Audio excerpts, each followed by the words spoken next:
Kari Stuart gazed around her kingdom and smiled with satisfaction.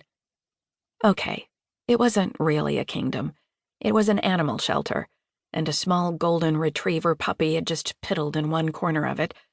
But still, it had come a long way from the run-down, nearly defunct rescue she had taken over a few months ago. From her position behind her desk at the back of the room, Kari could see the usual low-keyed hum of activity you might expect on a relatively quiet Wednesday in early October. Over by the new top-of-the-line wood-framed cages against the wall, her friend and head volunteer, Sarah, was showing a young couple some kittens and trying to persuade them that two would be better than one. From the looks on their beaming faces as they cuddled a pair of little tiger-striped siblings, Kari suspected Sarah had been her usual convincing self. Of course, after more than 40 years teaching English to ninth graders, the feisty 72-year-old could get almost anyone to do what she suggested. Kari called Sarah her secret weapon. Only the turquoise streak in Sarah's gray hair hinted that she might not be the mild-mannered retiree she appeared to be. She had been working at the shelter long before Kari bought it, under its previous owner, Daisy, and had stubbornly refused to give up on either the place or their few remaining misfit animals.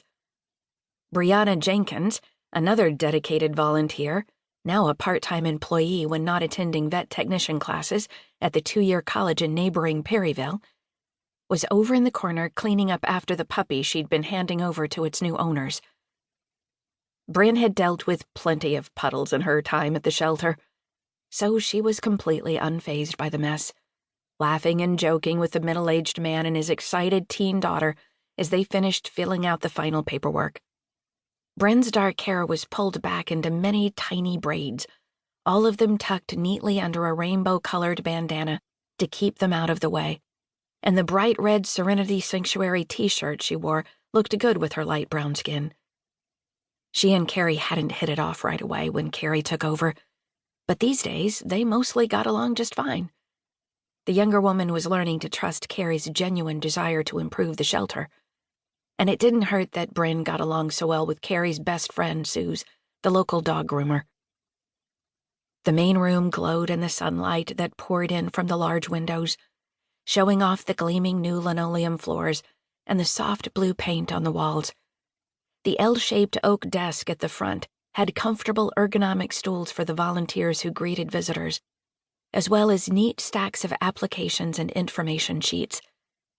On the corkboard behind the desk, there were pictures of that month's featured dogs and cats, along with helpful descriptions like, gets along with other dogs and cats, rides well in cars, but could use additional leash training, along with the basics like age and breed.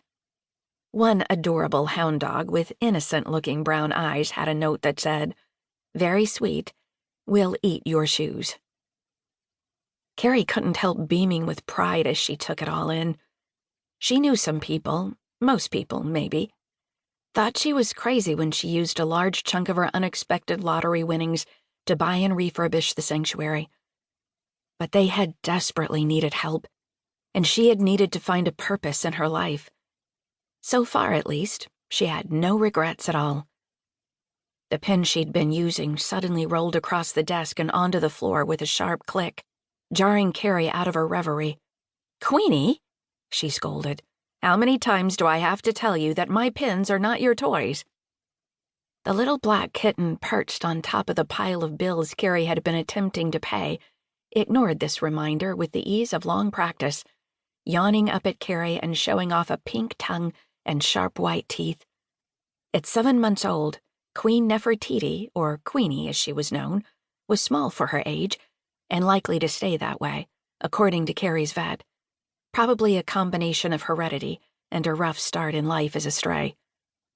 In fact, Queenie was directly responsible for Kari buying the sanctuary.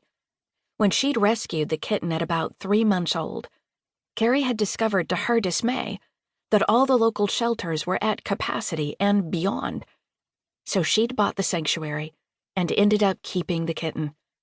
Or, more accurately, the kitten had kept her.